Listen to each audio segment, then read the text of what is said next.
Na leo mkorada yangu. Small money, kapesa kadogo, big behavior. I only have big notes. Alikuwa anatafuta courage. Yani nafaje kutengeneza kachumbari na manyanya zinakaa hivi? Ona kiki ni kama kiwaru. Hiyo inaitwa commitment to the lie. Amejicommit. Ndio hiyo.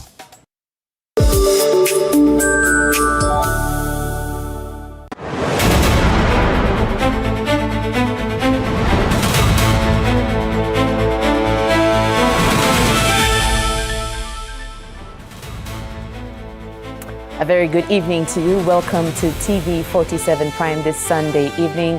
Thank you so much for making us part of your day. My name is Wakium Zenge. Our sign language interpreter is Rhoda Nyamai. Let's start with the bulletin. Chaos and tension were reported in Homa Bay during the Linda Mwananchi tour of the county, with journalists among those reportedly assaulted as running battles erupted in Homa Bay town. Business activities were disrupted after youths blocked major entrances to the town this Sunday morning. Several people have been arrested so far. Tension gripped Homa Bay town Sunday morning as rival groups engage in running battles, disrupting business and movement within the central business district. Several roads leading into the town were reportedly blocked by groups of youths, forcing businesses to close as the confrontation escalated. Journalists covering the political activities were among those reportedly assaulted amid the chaos. The confrontation came after the Linda Mwananchi team raised concerns over an alleged plot to disrupt its rally in Homa Bay. Despite the tension, the delegation led by Siaya Governor James Orengo, Babu Owino and Nairobi Senator Edwin Sifuna continued with its rallies across the county. Homa Bay ndio ODM, ndio bedroom ya broad base. Hapa ndio party inapiga tolo. Tuko hapa nje kulinda vitu zetu. Sisi hatuna ugomvi na mtu. Na tumeamua kama vijana tutalinda party yetu ya ODM na broad base as a whole. Kama watu wa Homa Bay, sisi tunalinda ground. Juu wale wanasema sisi wale wanalinda wananchi. Amnesty International Kenya has condemned the reported attacks, disruption of media broadcast, destruction of property, unlawful road blockades and acts of violence associated with political activities in Homa Bay. The rights organization says it was particularly alarmed by reports that hired mobs targeted accommodation facilities, allegedly hosting Linda Mwananchi leaders or their supporters. It has also raised concerns over allegations that police and other security agencies failed to take timely action to prevent the violence and protect those affected. Amnesty International is now calling for prompt, independent and transparent investigations into the reported incidents. The organization is further demanding an independent review of the conduct of security agencies during the clashes, warning that accountability will be critical in restoring public confidence and preventing a repeat of the violence. The Kenya Editors Guild has also condemned the reported assault on Kisumu-based AFC journalists Fred Oko and Brian Ongoro in Homa Bay town while covering Linda Mwananchi rally. Reports indicate the journalists were assaulted by a group of armed youths while covering the tense situation in Homa Bay.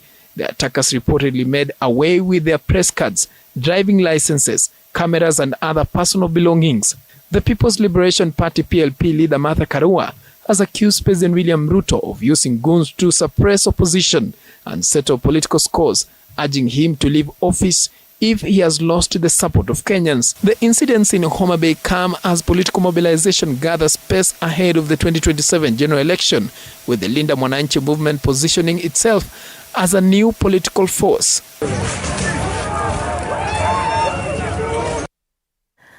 Meanwhile, Homa Bay Town Member of Parliament Peter Kaluma is on the spot for allegedly warning those chanting one-term slogans in the area ahead of the Linda Mwananchi rally.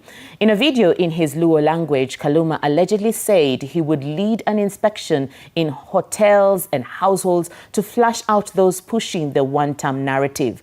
Kaluma says anyone not supporting Ruto's re-election in the area will not be spared. This comes just days after Muku Rueni Member of Parliament John Gachagua was arrested over inflammatory remarks. Because from today, kocha koregizani, wachi wo command, kawari record ukakatuundu dalawa. ing'ata ng'ata mawacho ni one time ukal kode.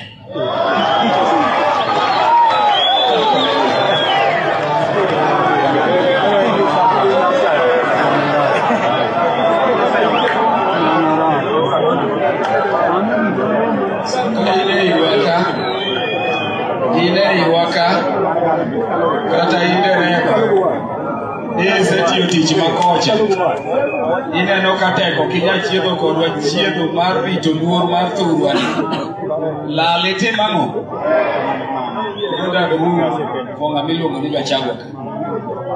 Sama wantie ni wasechiwo direction hotel kotel ot ka ot mane gisechako bute wadhi chako go pexel kochakore sa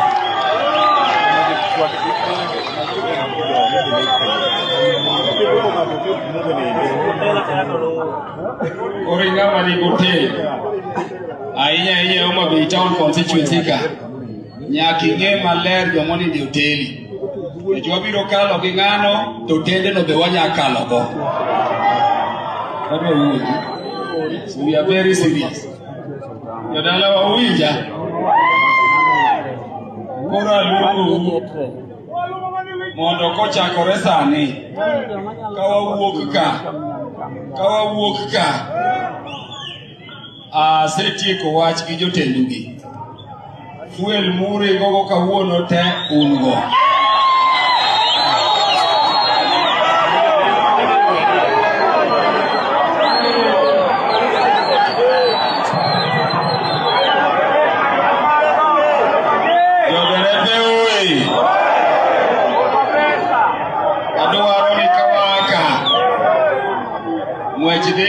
mwechidi rodi mwechidi Homa Bay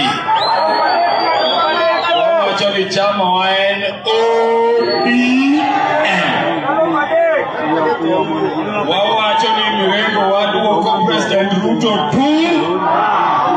tuta alikamuka alimedumini ji wacho tu makuyudo ng'at mawacho one time kaluru kode.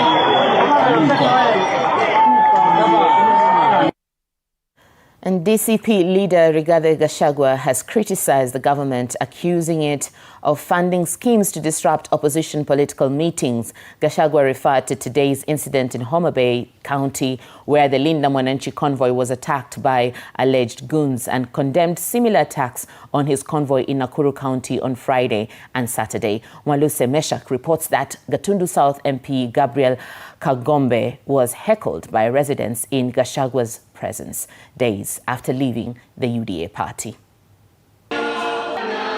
Speaking on Sunday at PCEA Gatundu in Kiambu County, DCP party leader Rigathi Gachagua expressed anger over the recent attacks against the opposition. Gachagua accused the government of funding groups of goons to disrupt the opposition.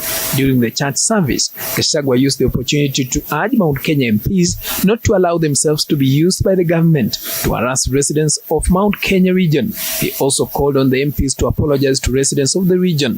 This coming after Gatundu South MP Gabriel Kagombe joined the church service, who recently announced his decision to leave UDA and join the DCP party. Mungu tulikukosea wapi? Ya kwamba tulichagua rais ambaye ndio anapanga vita kwa nchi yake.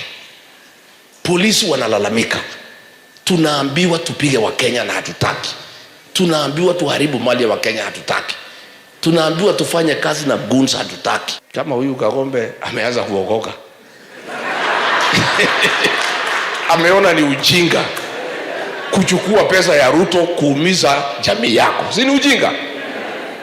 Gachagua has claimed that the government has already plotted to misappropriate money provided by the Russian government as compensation for victims who died while fighting in the war. Serikali ya Russia inafanya compensation ya 15 million Kenya shillings kwa ile mtu yote anakufa kwa hiyo vita.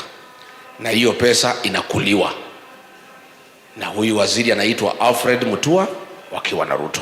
They condemned the violence reported in Homa Bay County and called on the chairperson of the National Cohesion and Integration Commission NCIC to intervene and take action against Homa Bay Town MP Peter Kaluma of allegations of promoting hate speech and inciting the violence witnessed during the Linda Mwananchi rally. Niambie chair wa NCIC, wewe ni bishop, fanya kazi ambayo unastahili kufanya. Hata huyo Peter Kaluma sasa hivi anafaa kuwa ametafutwa na DCI, akamatwe, apelekwe kotini, ajibu mashtaka. Mimi nataka niambie NCIC na DCI na ODPP, wakati watu wengine wanazungumza, nyinyi mmemakinika kabisa, mnaharakisha kuwashika within 24 hours. During the political activities, Gatundu South MP Kagombe was booed by residents just days after leaving the UDA party and joining DCP.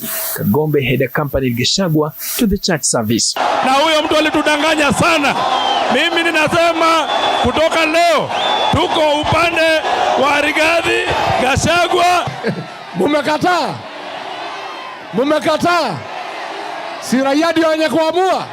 The leaders urge Kenyans not to allow themselves to be used by politicians to disrupt peace as the country prepares for the 2027 general election. Wewe William Ruto, utuambie uko na shida gani na watu wa media na watu wa opposition? We must make a deliberate effort of supporting these people to get jobs. Hata biashara zao wananyanyaswa, hata licenses wananyanyaswa. After the church service, Gachagua's team addressed residents in Gatundu and Thika Town, Kiambu County. And opposition leaders once again are sounding the alarm over what they say could threaten the credibility of the vote. Wiper Patriotic Front Party leader Kalonzo Musyoka has accused the government of failing to curb what he describes as organized political violence, while Democratic Party leader Justin Muturi is demanding changes to the IEBC's election technology tender. Sheila Chelangat reports. While the 2027 election may still be months away, for parties allied to the opposition, the battle over its credibility appears to have already begun. Speaking in Machakos, Wiper Party leader Kalonzo Musyoka put IEBC on notice over the ongoing procurement of election technology, demanding transparency and accountability in the acquisition of the system set to manage key aspects of the 2027 polls. We said we cannot go to the next election with Smartmatic as a provider of the software. It is good, mume advertise. But it's also good, we're also aware, mumetumwa wengine waende kwa, the procurement authority, kusimamisha. Because mnataka mseme wakati umeenda turudi kwa Smartmatic. IEBC has opened an international tender for the integrated elections management system together with hardware and accessories, with a tender deadline set for September 1st, 2026. We know these games must come to an end. We want to settle this country as a democratic country. In Murang'a, Democratic Party leader Justin Muturi also raised concern over the procurement process, insisting that the technology procured must remain open to lawful and independent scrutiny whenever the integrity of the vote is challenged. IEBC, hii maneno ya hii tenda lazima muongeze something what is called an addendum kuhakikisha kwamba haki ya Wakenya kama Wakenya inaendelea kuheshimiwa. But as they weighed in on the electoral process, the two opposition leaders also condemned what they described as a growing wave of political intolerance. It is an impeachable offense if you, as a leader in the country, one with the instruments of power, cannot guarantee the basic right.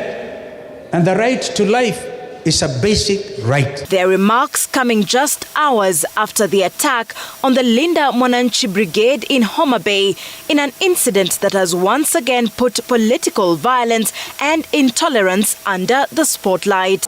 Lazima ni shukuru wenyeji wa kaunti ya Murang'a kwa sababu nikija hapa sikupata mawe, nimefungiwa kwa barabara nisikuje. This shows political maturity. Sheila Chelangat for TV47. Thank you so much, Sheila Chelangat. Now, for years, Overcrowding threatened learning at Matungulu Girls Secondary School in Machakos County as rising enrollment followed the implementation of the 100% transition policy. The school, now a national institution with about 1,300 students, turned to NG-CDF for additional infrastructure. 16 classrooms alongside offices and sanitation facilities have since changed the learning environment. But has the investment translated into better outcomes? Political affairs reporter Micah Gwongo visited the school to assess the impact. At Matungulu Girls Secondary School, the story of NG-CDF is no longer about budgets, legislation or court battles. Here, the impact is visible in classrooms filled with students, teachers moving freely during lessons, and a school that has grown from a congested institution into a national school. But the transformation did not happen overnight. When the government introduced the 100% secondary school transition policy, more learners moved into secondary schools, putting existing infrastructure under pressure. At Matungulu Girls, the increase in numbers meant classrooms had to accommodate more students, while the school struggled to provide an environment conducive for learning. Before these classrooms were constructed, and actually to be specific, they were constructed the time of 100% transition, the school was in dire need of, I would say it was in crisis. That the few classrooms that were there were highly congested. The interaction between teachers and the students was almost impossible because of the large number. The teacher would only stand in front of the students and give a lecture in form of teaching. At the moment the rooms were put up, or the infrastructure was put up, we were able to place 40 students per class, and as such the teaching became more effective. The response was the construction of 16 classrooms through NG-CDF. The 39 million shillings project was implemented in phases, with this 3-story block eventually providing the additional space the school needed to cope with its growing population. But the difference is not simply in the number of classrooms added. Teachers says congestion had been affecting movement, interaction, and the way lessons were delivered. There was no that interaction during the lesson with the learners because of lack of space to move from the back from the front to the back and in between the desks in the class. In the old classrooms, teachers had to improvise simply to create enough room to teach. For students, that meant navigating crowded spaces while trying to concentrate in their lessons. The model of the classrooms, you can see how the windows are. Also, there's enough ventilation of air and also light. When, for example, we switch off the lights, there's also good light, you can see well, and also it is spacious. You also feel comfortable when sitting in such a class. We have tiles. The other classes it was only floor cement, and also sometimes they had holes, so you see the environment was not that conducive. But now when you sit here and you read, at least you can concentrate. Today, that experience has changed. The new classrooms provide more space, better ventilation, and room for teachers to interact directly with learners. Before the new classrooms were constructed, Matungulu Girls Secondary School struggled with congested classrooms, limited movement, and reduced interaction between teachers and students, making lessons delivery more difficult. Kusomea kwa class kai na kumotivate kusoma kwa sababu class yenyewe inakuvutia. When you sit in such a class inakuvutia usome. So whenever you enter into this class, at least you have that peace of mind that when you're starting to read, unasema at least I'm in a good class, the environment is clean. Right now I'm in a meeting. The school's leadership also links the improved learning environment to a rise in academic performance. According to the principal, the school's mean grade has moved from 6.8 to 8.14. But she is careful to attribute the improvement to more than just new buildings. pointing to the environment created by the additional space. We were able to get better interaction between the teachers and the students. At the same time, it also would allow the discussion of the learners while in class, because the students would turn and face the others, and as such they were able to discuss, and therefore I would say that it contributed to even improved performance of the school. The figures offer an important measure of the transformation, but they do not tell the whole story. At classroom level, teacher says adequate infrastructure has changed the quality of interaction between them and the students. Adequate infrastructure will allow the teachers to have proper interaction with the learners when learning is taking place. And again, the learners will feel they belong. And again, they will feel very free when they are interacting with you, because a learner can also be able to move from the back and come to the front and demonstrate to the others what you have taught. For the school administration, the new block has also been part of a broader transformation. Matungulu Girls has since attained national school status, bringing with it a larger student population and an even greater demand for infrastructure. With the expansion of infrastructure, Matungulu Girls Secondary School has moved from congestion to greater learning capacity, with the school now serving about 1,300 students.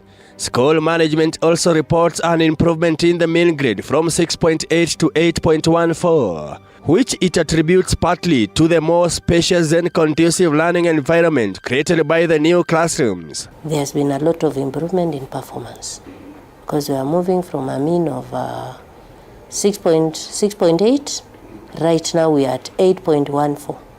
And I would attribute this to that spacing and this infrastructure by the government through CDF. The school is therefore still looking beyond classrooms, with additional demand for laboratories and ICT facilities.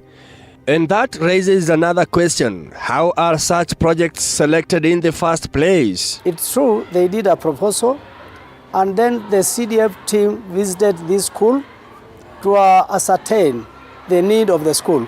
It's true, the school was highly populated, the classes was congested, and then they requested around 9 classrooms. The Mheshimiwa, the MP, Honorable Mule, came in and said we need to put 16 number classroom. So we did a proposal to the CDF board and it was approved. The chairman says the process starts with a need identified at a community level before a project is proposed and assessed against competing priorities. The project began with the rise in enrollment, which created pressure on the school's existing classrooms and prompted the school to identify the need for additional infrastructure.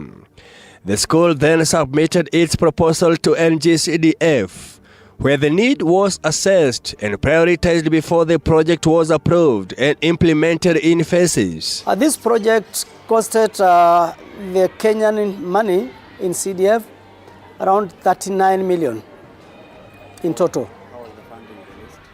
It was a 3 phases funding, so we funded for 3 years, up to completion. For the school's board of management, the investment has gone beyond providing physical space.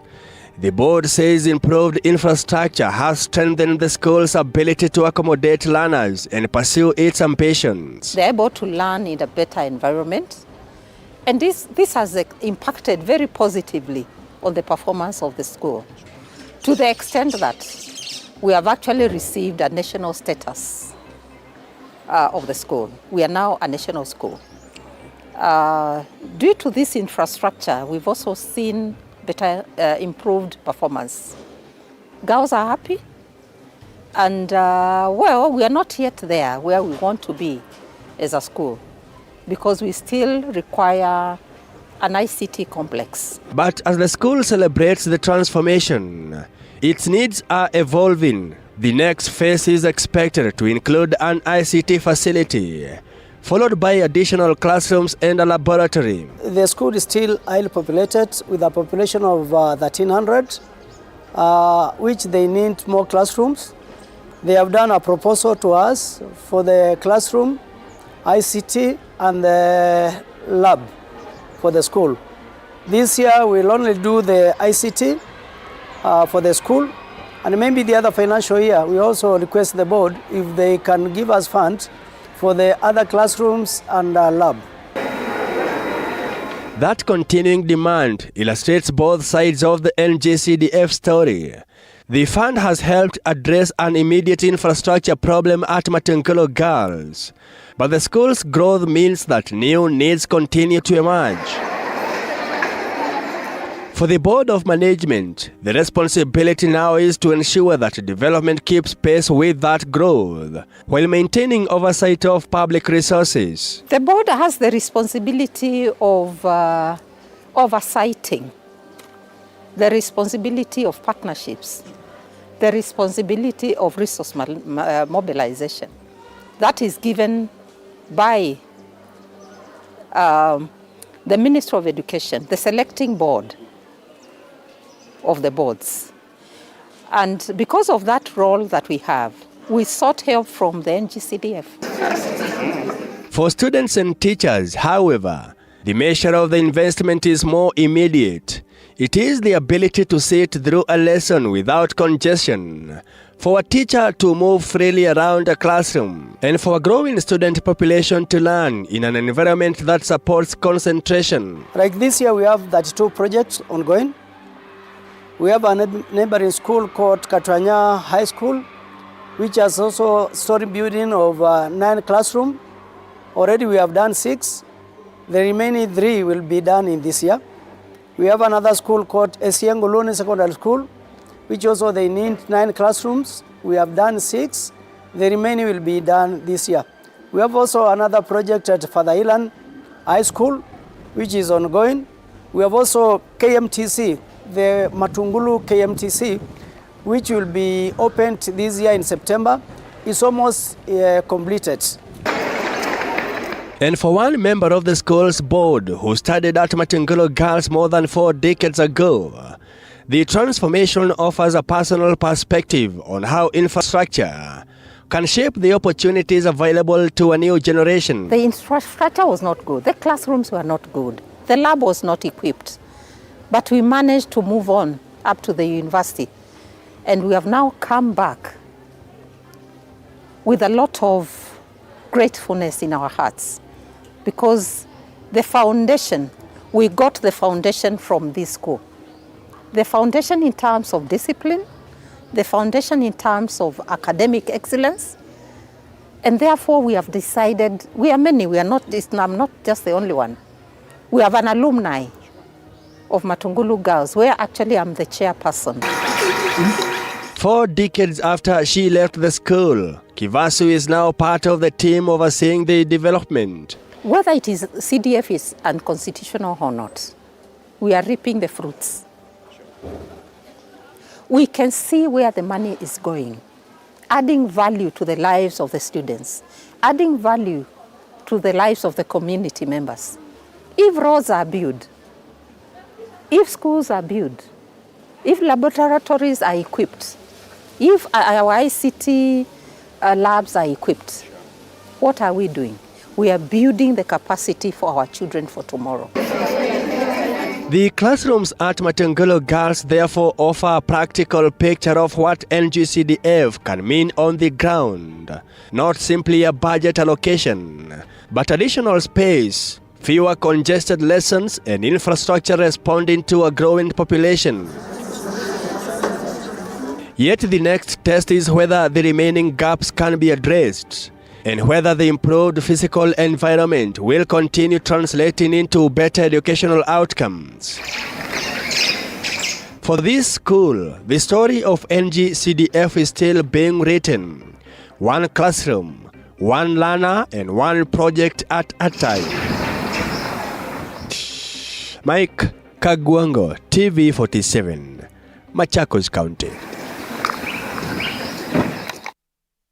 From that very detailed report by Mike Kagwongo from Machakos County. Thank you so much. And it's taking us on a short break. But as you can see in the studio, we already have Koi Dirangu who is joining us. And we'll be talking about a show that is about to premiere, the telenovelas of all telenovelas. And we'll be talking about that right after the break. So don't go too far. And also, Kenneth Ambani will be joining us for this very insightful conversation to tease up for what's about to come right here on TV47 Prime.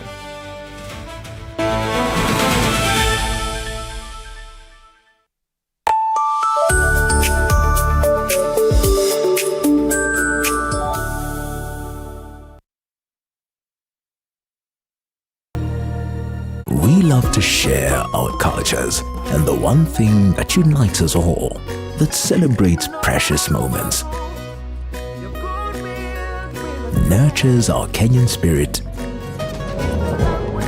welcomes, and even inspires. Our language does all of this and more. The more the milk, the better the chai. Chai kweli in a Brookside Dairy Best.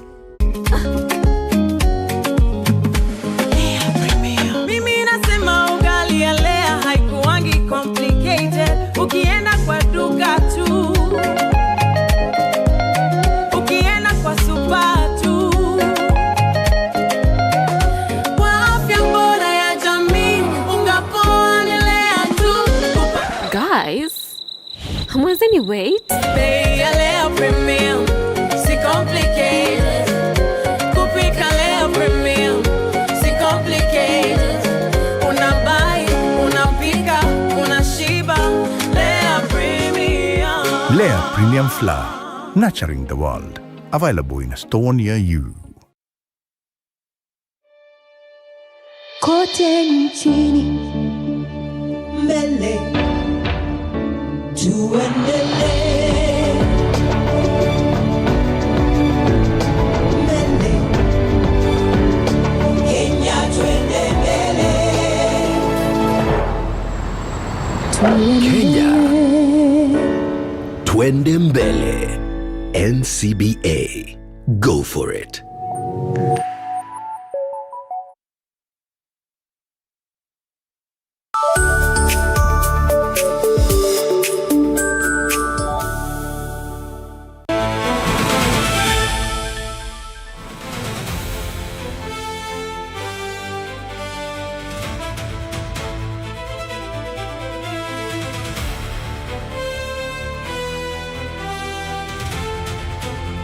Meanwhile, Deputy President Professor Kithure Kindiki has fought back, accusing his predecessor of mocking him over his voice. In a social media post tonight, Kindiki says he will not stoop trying to respond to Gachagua. Kindiki, however, says he will not allow Gachagua to mislead the people of Mount Kenya with slogans and chants. The DP says Gachagua forced his way to the position of deputy president but made no impact during his tenure. Kindiki says, and I quote, "As interior minister during the 2 years of your colorless tenure, I never involved myself in politics even for a day. I wasn't bothered with your activities, so stop lying that I overruled you in matters alcohol that you were purportedly resolving.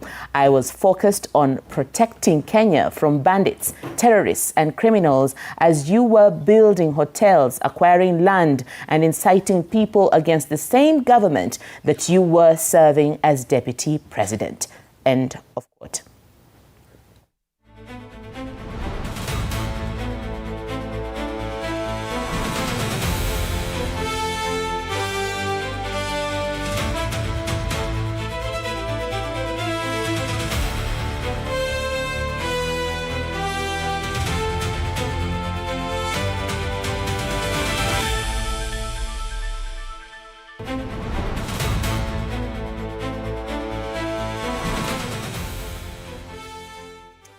Meanwhile, a family in Nyaribari Chache, Kisii County, is appealing for help to repatriate the body of their 26-year-old son who was found dead on a road in Dubai. Stephen Nyang'au Sereti had traveled to Dubai only 4 months ago in search of employment.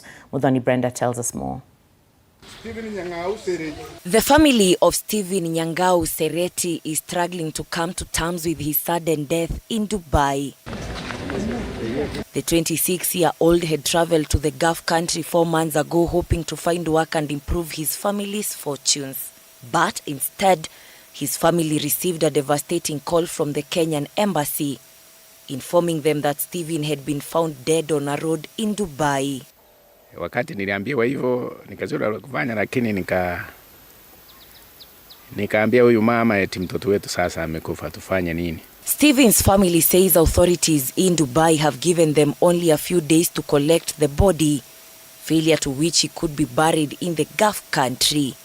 But for his parents, having their son buried thousands of kilometers away from home is not an option, as it goes against the Abagusi customs.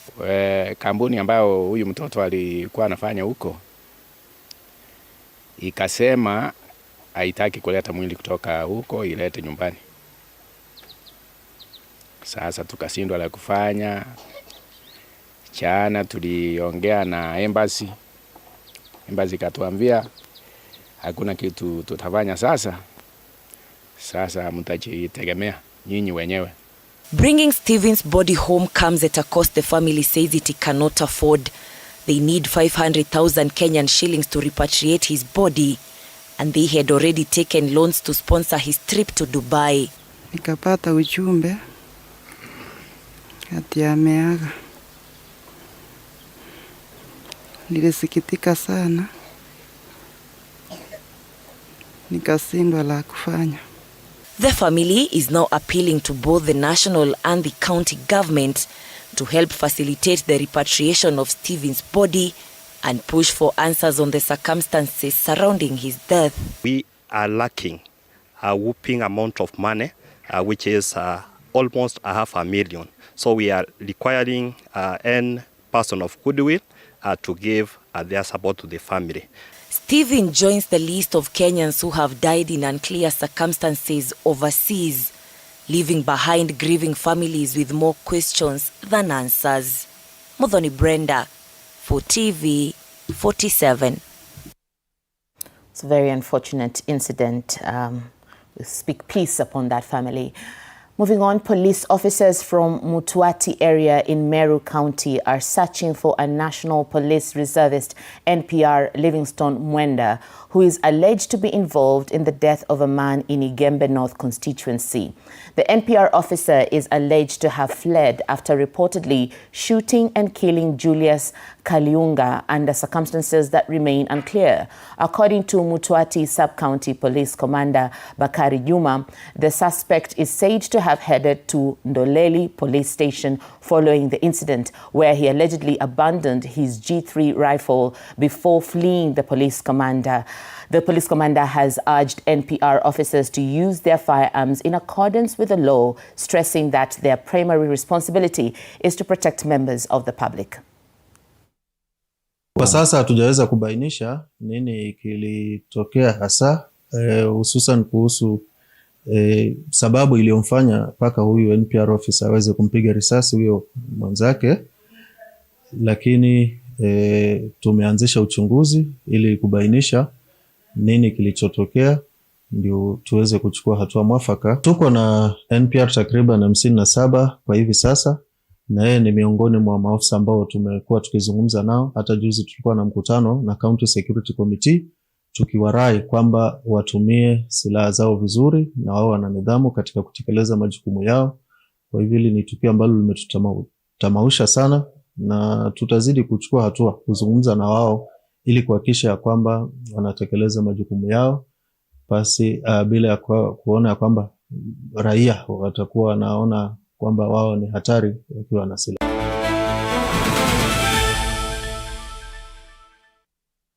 And now let's get sporty. KCB RFC are the 2026 Kabareri Sevens champions after registering a 14-12 victory over Strathmore Leos, ending a weekend of rugby bonanza at the RFUEA grounds.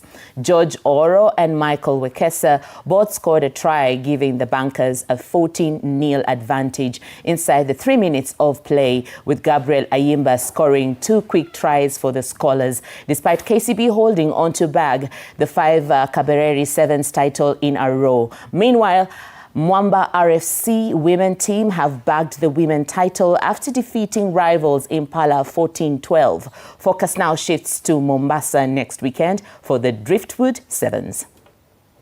This is a team that knows how to do the job, and you don't need to tell them much, because having come short in Dala the other weekend, coming into this, we had quite the hope that the team, the home fans are gonna get what they paid to come and celebrate us for. And at the end of the day, the boys just had to dig a little deep to just give the home crowd a little more to cheer on. It was a tough finals. Finals are never easy and finals are never scripted. So whoever wants a finals gets a finals. We started very well. We gave in a few easy shots. So I think it's just a learning for us. When we get to a finals and we get that to that stage, we take our chances. So congratulations to KCB boys for winning it today. We'll still go back to the drawing board. We still need to correct a few things that we saw today and be able to come back stronger when we go down to Mombasa. Congratulations to the Bankers. Now, Vihiga Cranes from Vihiga County and Lugari Progressive from Kakamega County are the new champions of the 5th edition of the Safaricom Chapadimba Western Region. Vihiga Cranes claimed the regional title after beating Busia's Musokoto Secondary School 1-0 in a tightly contested final played at Masinde Muliro Stadium in Kanduyi, Bungoma County. The winning goal came in the 61st minute when Tony Omondi connected with a header from Luke Ramsey's superbly delivered corner, finding the back of the net and securing the regional title for the Cranes. In the girls' final, Lugari Progressive clinched the regional crown after defeating Busia's Chakol Girls 5-4 on penalties following a goalless draw in regular time. Kiafra ndani ya moyo wangu na najua nimefurahisha kochare. Hii ilikuwa ambition yetu. Tulianza last year August tukijua tutafika EA school games. Ijakuwa rahisi. Tumengangana ndio tukapata kikombe. Tumengangana, tumejaribu tupate bao kwa game lakini imekataa. Tukafika finals. Mungu akatusaidia tumeshinda. The 2026 Dr. Geoffrey Griffin Memorial Charity Bikeathon has concluded in Mombasa, with 14 Starehe Boys Center students completing a 1,100-kilometer cycling journey from Busia to the coast. The 13-day initiative, organized in partnership with Vivo Energy Kenya and other stakeholders, traversed 19 counties, with the cyclists arriving at Station Square Shell Service Station in Mombasa. The charity ride aimed to raise 10 million shillings towards the Starehe Boys Center Education Fund, supporting the institution's commitment to providing quality education and opportunities for young people. The successful completion of the bikeathon marks another milestone in using sport to mobilize resources and create lasting impact in the community. A distance of 1,100 kilometers, and we are doing this primarily to fundraise for the Starehe Boys Center and Girls Center, and also to celebrate the life and the legacy of Dr. Geoffrey William Griffin. From Busia to right now Mombasa, it has been a very good ride, I can say so. It has come with its own challenges, with its own happiness, like everything has just been good. And for us, finally, the boys have made it to Mombasa. It's a big deal. These boys have shown resilience, they've shown discipline, and as Shell and Vivo Energy Kenya, we are so proud of them. That is extremely impressive. I cannot imagine myself from Busia to Mombasa. Congratulations to the boys and all the best to Starehe Boys Center. Meanwhile, Malawi will tonight face Cameroon in the Women African Cup of Nations. Ukiona mtu kitu hata tu salamu ya kawaida inakaa kama reminder. Habari yako?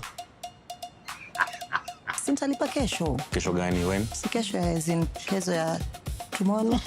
Hiyo tena. Mzee ni budi nikamchoka. Ni budi ni madeni. Tuesdays at 8:30 p.m. on TV47.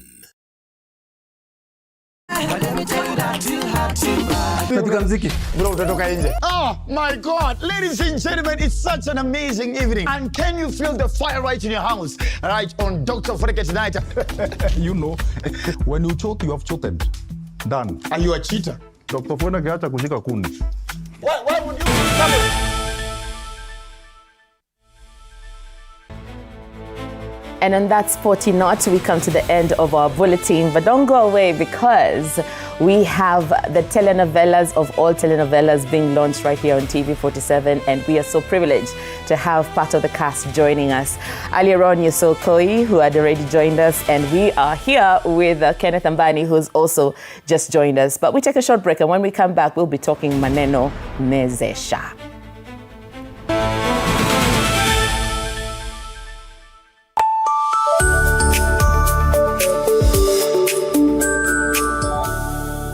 Episode of Ni My Guy. But finally. Finally what? Sitaki wageni. Ni nani? You guy, my guy. Come on.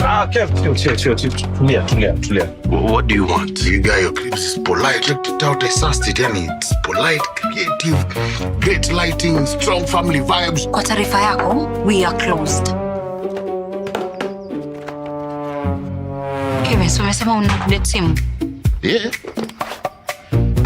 Kuna unahitaji vitu zote hizo? EF. Unexpected failure. The only unexpected failure ni sisi kukuruhusu wewe hapa ndani. Ni my guy, but Mondays, 8:30 p.m. Na kama vile tunasemaga, simkae poa. Tumekafunga. Aje sasa? Si unaenda. Hata wewe unafikiria TV47 ubaki hapa kwa studio? Surely mzai. Tuko 2026. TV47 saa hii unaibeba hapa. Na Radio 47 pia. Hii simu sasa ndio landlord. Kila mtu anaishi hapa. TV47 live. Radio 47 live. News, shows zako. Na ukimiss, catch up. Hakuna kusema nilikuwa busy, nilikuwa kwa jam. Sasa unaenda wapi? Anywhere. Vibe 47 iko na mimi. Story ni yetu.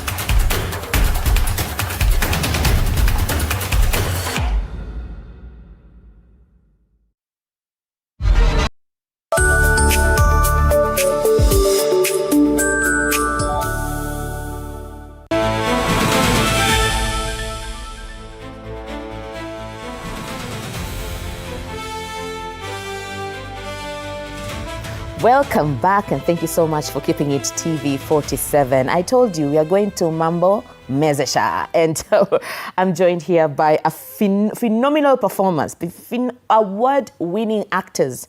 Some of them are multiple award-winning actors who are joining us, veterans in fact. So allow me to welcome in studio Koi Ndirangu. Asante sana for joining us. Koi is an actor. She's also a producer. She's a podcaster. She's an interviewer. And today she's on the other side of being interviewed. And a fun fact is that this is a very fast TV interview. Yep. So we are, no, let me not say that, but welcome so much.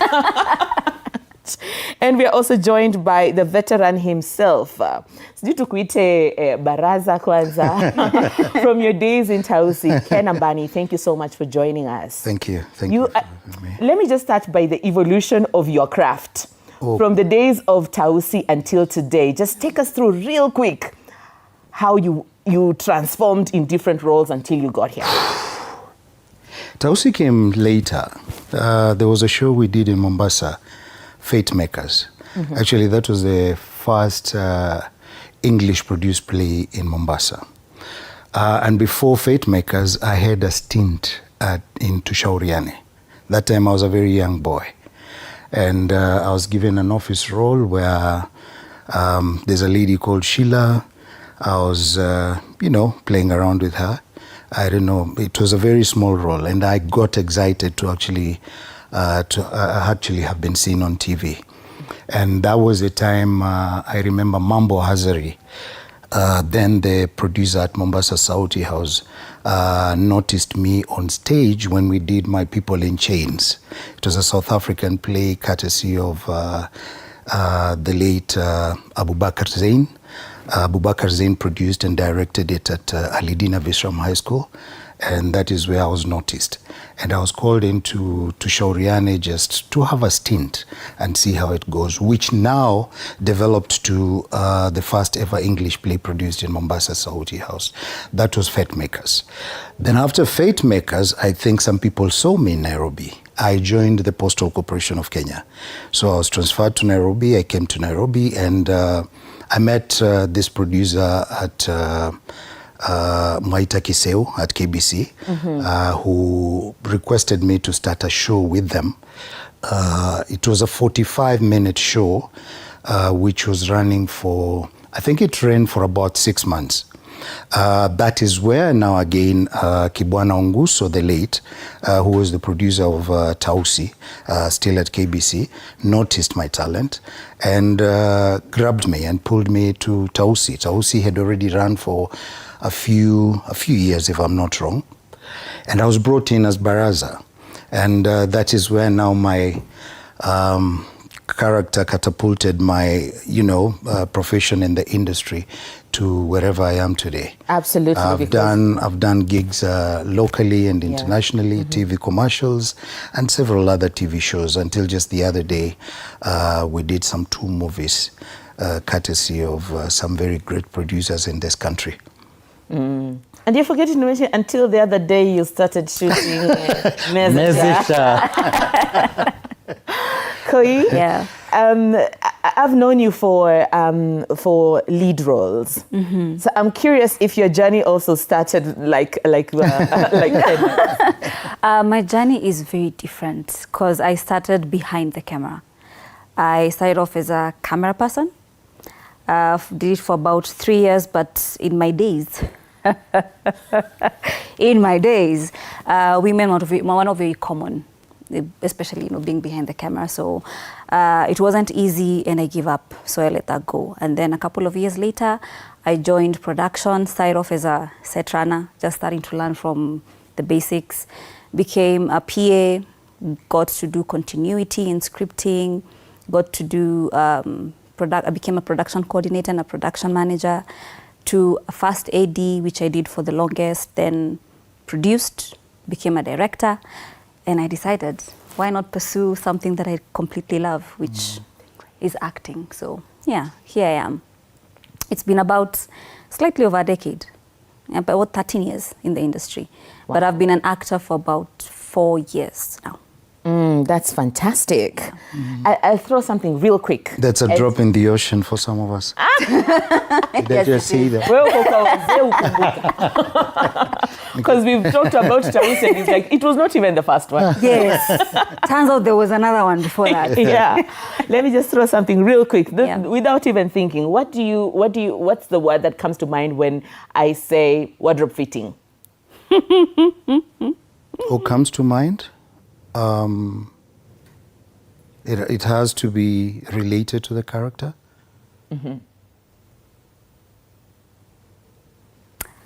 Well, what comes to mind? The first thing that comes to mind is exhaustion. It's going to be a long day. It's going to be a long day. It's going to be a long day because you have to fit, they don't fit, and then chances are very high there's going to be another wardrobe fitting after that one. So yeah, first thing that comes to mind is exhaustion. But funny thing, as much as it's exhausting, it's fun. But I think for the ladies, it should be makeup, if I'm not wrong. No, wardrobe. Yeah, when you guys get into that space, you literally disappear. But wardrobe fitting is very personal. Okay. Oh, you can give me an outfit and I'm thinking, I don't want this. Putting on the outfit, then removing it, then putting on another one and removing it. Hey, it's Like, yeah. And then some of those wardrobes may show some things that you really didn't want to show. Yes. So there's all that. Yeah. But let's get to Mezesha. Telenovelas of all telenovelas. Oh, yeah. Launching right here, premiering right here on TV47. Just take us through, first of all, what does Mezesha mean to you? You want to go first? The intricacies of life. We are not what we are in the public eye. What happens behind the curtains, yes, form a little bit of what you see, but not the real you. In essence, I'll talk about Makasi. Makasi, my character. This is the first time I'm actually playing 3 personalities in one. 3 or 4, I think, personalities in one. And I think the viewers will love this. In the sense that whom you see is not who this person really is. And that's what it is in real life. We have these families that are visualized to be the best families, so to speak. We are seen in offices to be having these lucrative jobs and all that kind of stuff. But behind the curtains, what actually transpires is beyond understanding. And these are some of the things that we're actually digging into just to bring it to the viewer, to actually tell the viewer that, look, this is the reality that happens in real life. And in essence, when you look at all that concoction, it's just basically Mezesha. Wow. Koi? The first thing that comes to mind when you hear Mezesha ni kuchoma. Anachoma, anamezesha, yani ni mbaya. Ni mbaya. Ni mbaya. And like you said, the characters umdhanie ndiye siye. And in most, I won't give it away, but a lot that you'll see, the reality you'll see is actually not the reality that will be eventual, that's coming. So it's a lot of red herrings, which is fantastic. It feels like fasihi, kuna maana fiche. Bas. Maana fiche. Bas. No, you're the deeper meaning. If you don't know what we're talking about, Mezesha is a telenovela that is about family drama. And if you haven't seen it on the social media, what have you been doing with yourself? Okay, let's help you. Here's the trailer. Check it out. Oh, ni mbaya. Hiyo sasa ndo Mezesha. And we're seeing such phenomenal performance in that cast list. Oh my goodness. Wow. What was your first impression when you picked up that script? Were the characters lifting off the page? Did you feel like, this is it? Like, no addition, no nothing? Go ahead. I love that look of like who goes first? Yeah, I respect ladies. I always love allowing them to go first, but she seems to throw the ball at me all the time. I respect age also. Well, thank you. Thank you very much. Thank you. Well, first of all, my character, first of all, I had to sit with the originator of the story to basically get to understand who this person is. If you want to perform well in any show, one, you really have got to understand who this character is. And before you actually get to wear this character, you've got to understand his mannerisms. You've got to understand his temperament. So you've got to understand where he's coming from. You've got to understand what age is he, where he is right now, where has he come from, and all that kind of stuff. So that even by the time you look at that script and internalize it and conceptualize what the scriptwriter is really trying to give out, you already know who this character is. So it took me a bit of time to analyze this. And the minute I looked at it, first of all, I thought different from when I looked at the second episode. it was a totally different story. Until that time, I was given the character Bible by the originator of the story. And I looked at it and I was like, oh, so this is where this person is. And that helped me to internalize the entire script. First of all, the first episode, because we started with the first episode. A few scenes within the first episode. I had to ask so many questions so that we get to know if tomorrow I'm actually going to drop myself dead, then how am I supposed to behave? Wait, are you dropping yourself dead? No. Yeah. No, not at all. Not at all. Yeah, so I appreciated the fact that there was critical thinking in the scripting. And when I looked at the character Bible, I got to appreciate that there is a lot coming, specifically for this character called Makasi. Yeah. Yes. Yeah. And that's lovely when you talk about the scripting, because for a long time, writing has been our weakest link in the film and TV sector. Yes, it has been. And so we are looking forward to a story that is developing. And I think Kenyan writers were probably used to writing short formats, and long formats tend to get to a point and start taking a nosedive. Yeah. But we're looking forward to see how long we can stretch this story. I think it's exciting to see our writers also, upskilling and doing something different with their craft. At some point, I would say you'd start looking at a script, not Mezesha, initial jobs I've done. you go back to probably the director or the producer and ask them, why this? Because there's been a bit of lack of critical thinking when it comes to scripting. But we thank God that the workshops that scriptwriters have gone to, we've gotten facilitation from so many different organizations, both local and international. And right now we have very good scriptwriters. And I can tell you for a fact that with regards to Mezesha, we have top-notch scriptwriters. Yeah, we Top-notch scriptwriters, top-notch actors. Tell us your first impression when you picked up that script. So we did a read-through. It was more of a cold read-through because that was the first day we were being introduced to each other.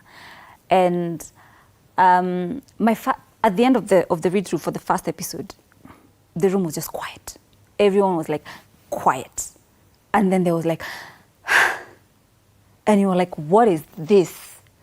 What is this? So then we got to learn that the stories in Mezesha actually inspired by actual events and true lives, and people act. What can you see, Mezesha? Oh, story. We see what you did there. Yeah. But the stories are fantastic because they've been so weaved together in a way that there are no holes. Even when you go through your script, you're like, if I was to look for a mistake anywhere, I can't find it. In terms of plot holes, there are none so far. As per my character, honestly, she wasn't giving. I was thinking, what did I sign up for? Well, let's wait, let me be patient. Then the second episode, I'm like, interesting. And then episode 3, I'm thinking, okay, she's starting to give. And then penye tumefika now, she has given. She has given. And she continues to give. And it's brilliant. And because we have such fantastic actors, it's so easy to let ourselves go and let our characters take over. Because we have such fantastic directors as well. Yeah, and that's the essence of performance, that as an individual, as the actor, you're able to let yourself go so that the character can live truthfully and authentically, I'm curious, the definition of your character, some of the character brief that you spoke about earlier on, that he is described as a successful and influential corporate executive who has a very polished image but has a lot of darkness that is hiding at the back. Oh, how much of that is actually you, Ken? How much of that is actually me? Well, a lot, I should say. We live in a world where people act in real life. You want to smile when you're actually crying inside. are dressed in this beautiful suit and walking along Kenyatta Avenue, and nobody knows that you're actually rotten in there. You just left a place where someone was probably stabbed. There's a crazy wound that you're supposed to be dealing with, but you have to go out there and smile. There are challenges and responsibilities that probably you have that you need to take care of. You know very well that you cannot be able to take care of these responsibilities, but you have to find ways and means of making sure that this happens. So how does a man handle that? How does he come out of that cocoon and be that person that you want to see out there? So all this comes in, and the display of this executive that you're seeing out there, there's a lot right behind him that I think the viewers will love to see. Yes. Fantastic. Koi, you mentioned earlier on that first episode, new discoveries about your character, second episode, new discovery. And I think that's kind of a bit of a disadvantage that film and TV actors have compared to theatre actors. Theatre actors know the beginning to the end. Yes. And then they also have the advantage of time. Yes. So they're able to build on that character, do those backstories that you were speaking about. Yeah. How do you do it in film and TV? Okay, so from the experience, the little experience I've had, I've done long-term shows. I've done from the first one, from Salem to Shanga to this one, they've all been long-term. And one thing that I learned, because again, like you said, you can't know your story from A to Z, you have to trust the process, you have to learn the character and just be honest in the moment. Whatever scene you're given, just get to know your objective, get to know what you want out of that scene, and just live believably in those moments. And just trust the director and trust the writers, because they will lead you to, they know what they're doing. When they write certain things, say those things because they're leading up to someone. I think wacha nimezesha kidogo tu. There's a reason why it's me and him sitting here.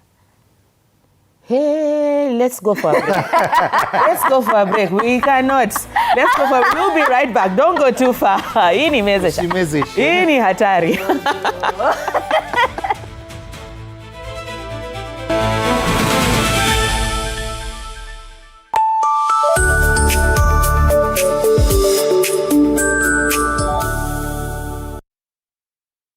Azam TV, your favorite pay TV, just got even better. Effective 1st March 2026, we have added 5 amazing new TV channels to keep you entertained day and night. AMC Movies and Nolly Africa for the best of Nollywood movies and series. Music Box Hits and Music Box Dance for non-stop music hits and dance. And Manchester United TV for football fans. More movies, more music, more sports, all in one place.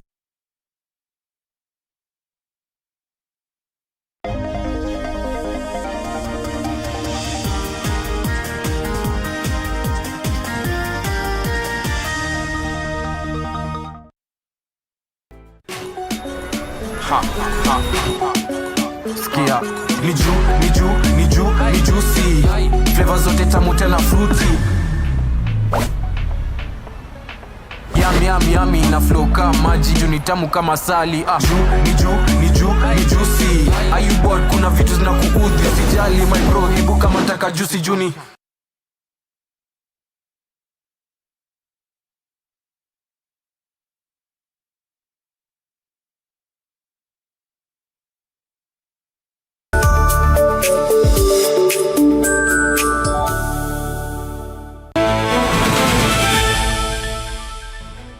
Welcome back. I'm super excited. Nimeona Blue Band Boy hapo.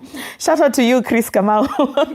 you're part of Mezasha. But we're back here with Koi Ndirangu and also Ken Ambani. They are cast members of the telenovela that will be actually premiering right here on TV47 tomorrow. So keep a look. Kama uko jaona sumona tumekuplay a trailer, so now you have an idea of what we're talking about. Let's get back to the conversation. I'm very curious. You already hinted at something which I will not follow through because I don't want spoilers. But which character should we be looking forward to? I think all the main characters are just Mezesha.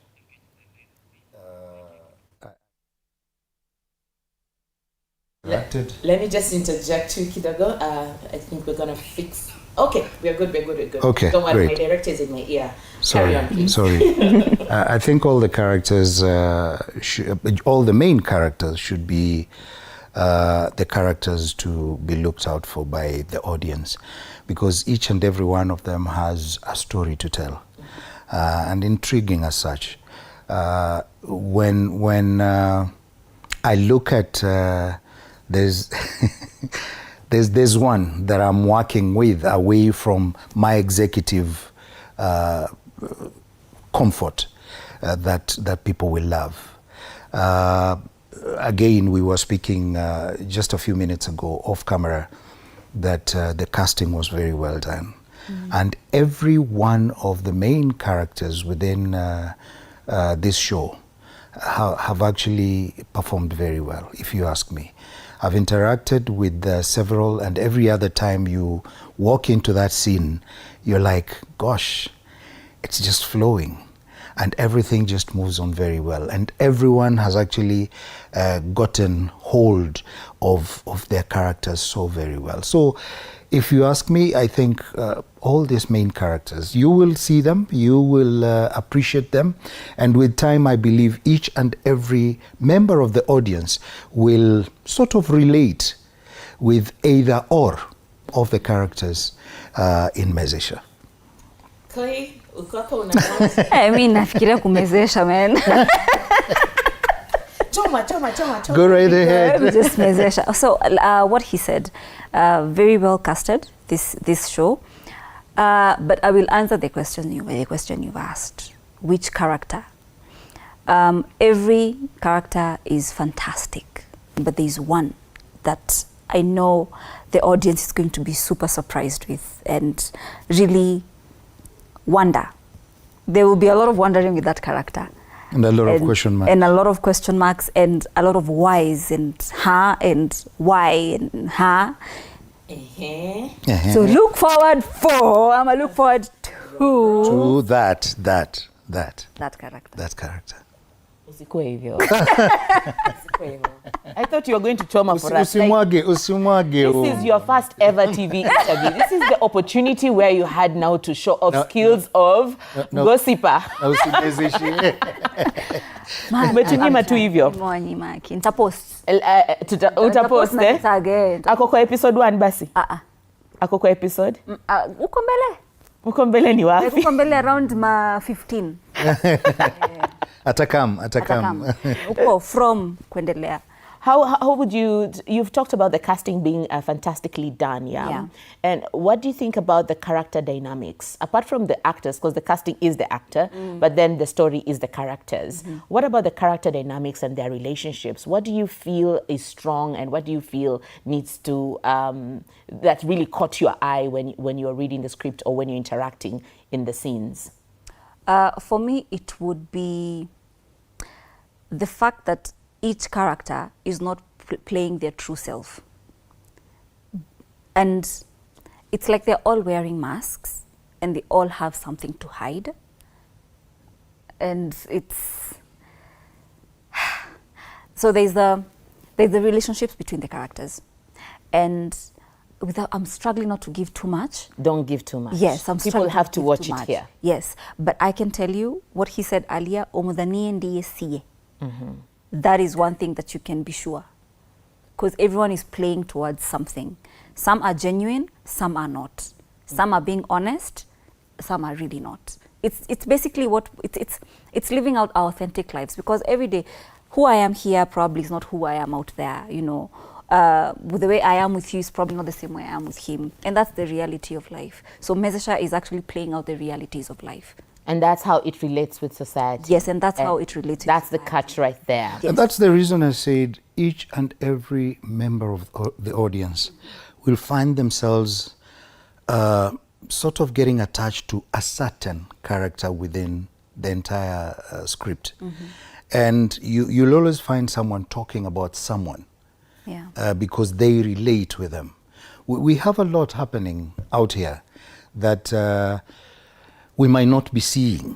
What people see on screen as you, when you're reading the news, they might have all sorts of ideas about you, opinions about you. You look beautiful, you look healthy, you look, you know, fantastic. You're rich, so to speak. I mean, your oomph actually tells the story. But behind that oomph, there's a lot of cobwebs. And this is what Mezesha is all about. And skeleton. Which is the reality of life. Yeah, absolutely. Yeah. Is there any line that you personally cannot forget? We'll watch out in which episode it appears. We will remember. Is there a particular line that you feel like I can never forget that line? Yes, there is. But if I say it, then I'll be revealing too much. Uko na ujanja ingine. Mingi sana. Uko na ujanja. What I can say is, just to sum it up, the scripting was well thought out. And every line, every word has a meaning. Every other time you say that line, you go back and you're like, you know, you personally, even that time you're alone and you're trying to grasp your lines, you know these things. Yes. You want to internalize it so that you own it, so that even as you deliver it, it comes from you. That's when you realize, oh, this is me somewhere. This is true, you know. So that's why I said the script writers actually did a very good job. Yep. Whoever was working with them as their supervisor, and you know, storylining and storyboarding and all that kind of thing was very well done. Even by the time now someone goes to sit down, and then there's also the script editor. Sometimes I meet her and I'm like, oh gosh, do you ever rest? She tells me, no, I saw something, and I think this is the way it's supposed to be. And I remember the first time we sat together when we were doing the read through. She mentioned something to us. If you feel as a character that this does not augur well with you, then please, let's discuss it. Discuss it with the director and then see if we can actually bring it to life the way it is supposed to be. So in essence, there's a lot of critical thinking that comes from all and sundry. It's a team that was constructed. I'm not so sure whether she sat somewhere and actually thought about these people that she's working with, but I can tell you, we have a brilliant team that will bring you a very good show on this station. Fantastic. Koi, I'm curious about the layers that you were talking about, that these characters have layers upon layers. Yeah. But then also as the actor, not the character, you also have layers upon layers. Yes. So what do you think has changed for you because of playing this character, Rhoda? Oops, should I have not have said you're playing Rhoda? Okay. Amanda. She's playing Rhoda. Well, my character is very humble. Where she and takes, you're not? To a certain degree. Okay. So there are moments where naturally I would walk away from situations as Koi. And I'd be like, you know what, no, thank you. But for her, she takes it in, no judgment, very calmly, and she walks away with it. And I'm like, can never be me. So she's teaching me how to take in. And actually, I believe I have become a bit of a better listener because of my character, because of Rhoda. I have become a bit of a better listener because she listens very well. She doesn't say much, but she thinks a lot. That's koi. So I don't struggle with that part. But the humility bit, that level of humility, that is something I am learning from my character. And it's fantastic, really. I always say that when you pick up a role or you pick up a character, it's like a sacred transaction. Yes. It is. And after that transaction, there must be a profit. Yes. So if that's a profit for you, and I think people always think it's about the monetary, you know, but there's so much more that you can gain off a character. Yes. We learn a lot. Exactly. Let's talk about the industry now. Just the other day, we saw the Kenya Actors Guild. I think it was yesterday, the Kenya Actors Guild posted a statement about the safety of actors, safety of cast and crew on our sets because of an incident that happened, that a crew member found themselves traveling at night, and then they got themselves in trouble by being on a border rider that actually took advantage of them. What do you think is our state in terms of safety and of actors, cast and crew on our sets, and what should be done better? What's our status quo at the moment and what should be done better? Should I? Yeah, please. I think for a very long time we've tried to create structures for the arts. But unfortunately, the attitude that we've had for a very long time. I remember when we were growing up, when you tell your parents that you want to be an actor, they would look at you like, nah, engineers, accountants, and all that kind of thing. But things are changing. And that's the reason as to why we're really pushing for policy. And the minute you create structures in any kind of setup, God was not a fool to actually have come up with a structure called a family, where there is the head of the family, who's the father, then there is the mother, and in offices, we have structures. You have supervisors, you have bosses, and all that. Without order, then nothing good would actually come out of that. And because for a very long time, people have always looked at us as people who are disorderly, people who do not have form or shape. So I would encourage us to push for policies so that we can actually be able to conduct ourselves in a manner that can be appreciated and respected. I thank God that we have started well. The CBC education system that has come on board. Art is recognized. We actually go to schools. Personally, I go to schools, I speak to teachers. They even inbox me on my social media platforms. I actually go in and talk to them about how it's supposed to be done or how they can conduct specific areas of the arts.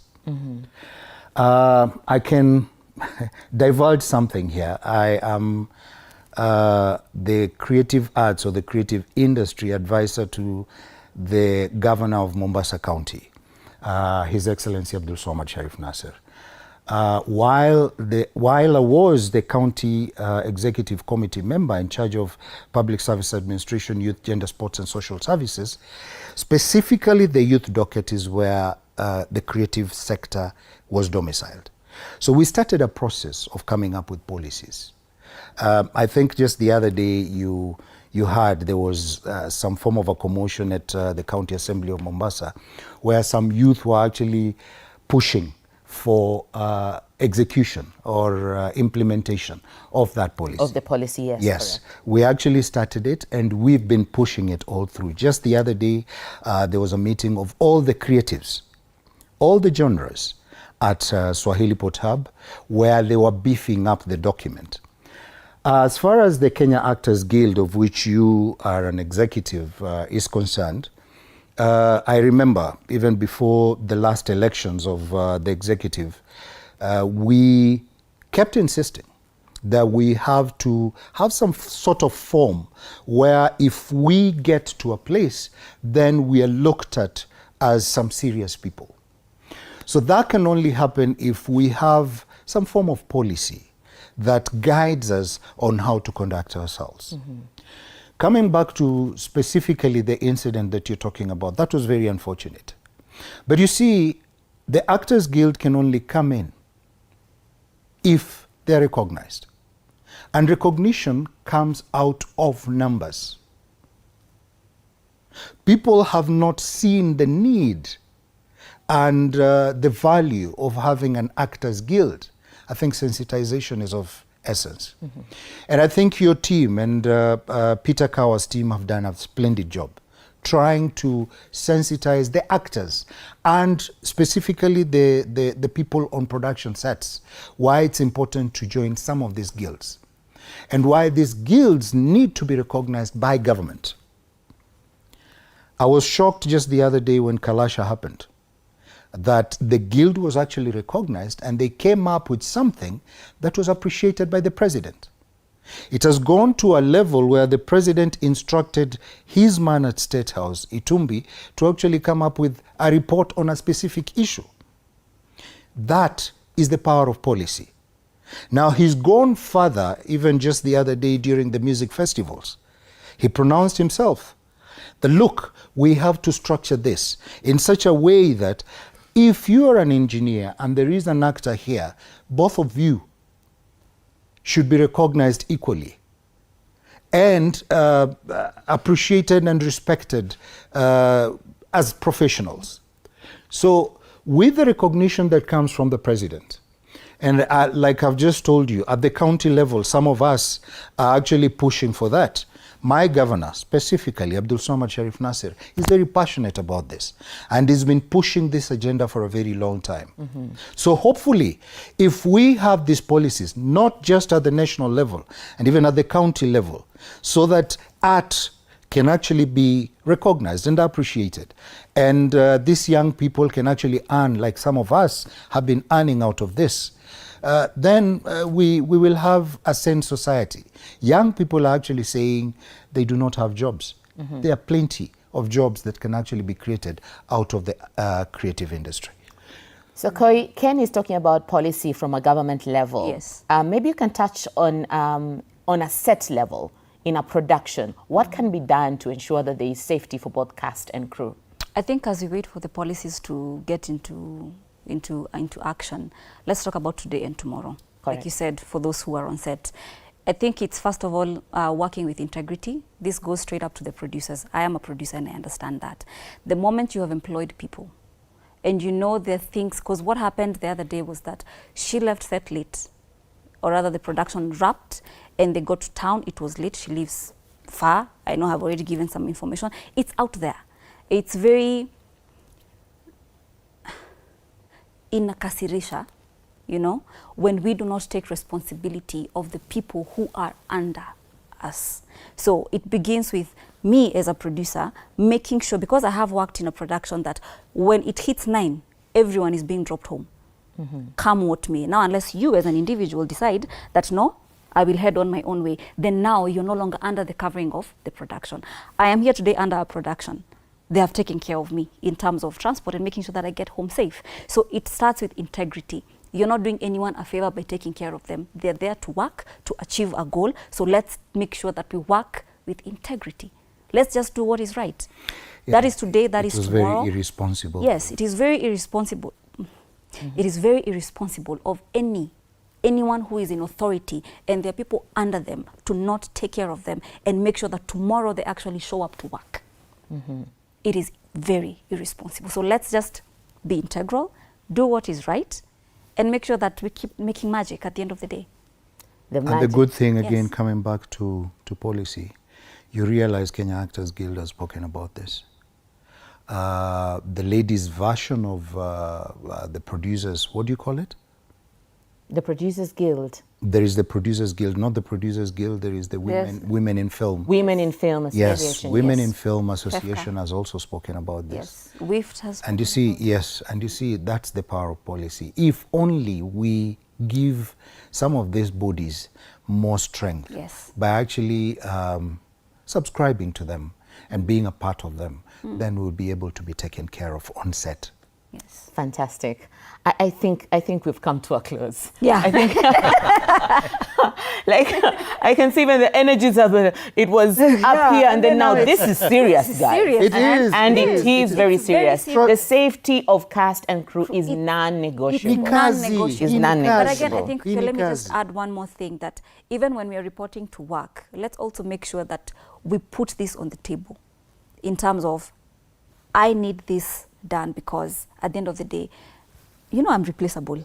Something happens to me, I'm replaceable. Yes. So I need to be a priority to myself as well. So yeah, now I'm done. All right, let's have our last words. Why should people look forward to Mezesha?